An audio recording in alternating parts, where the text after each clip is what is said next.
हामीलाई जन्म दिनुहुने आमा बुवाले हामीलाई एक दिन छोडेर जानुहुन्छ र त्यतिखेर तपाईँ अनि हामी टुरो र एक्लो हुन्छौँ। कतिजनालाई त आमा बुवा जिउँदै हुँदाखेरि पनि नानीहरूलाई टुरो बनाएको कुराहरू तपाईँ अनि हामीलाई थाहै भएको कुराहरू हो। हुन्छ, सबैजनालाई जय मसीह। आशा गर्दछु तपाईँ सम्पूर्ण सन्चै हुनुहुन्छ होला भनेर र यो समयमा तपाईँ सम्पूर्णलाई स्वागत गर्न चाहन्छु।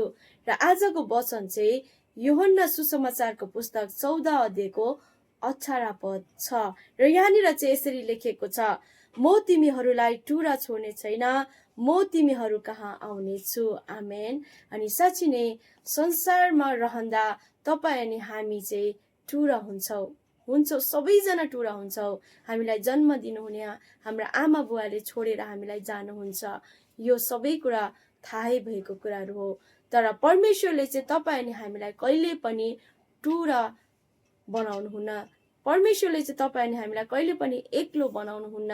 उहाँ चाहिँ सदा सर्वदा हामी कहाँ आएर उहाँ चाहिँ बास गर्नुहुन्छ, हामी सँगसँगै रहनुहुन्छ। आमेन। यो वचन पढाएर सुनाइबाट परमेश्वरले आशिष दिनुभएको सबैजनालाई जय मसीह।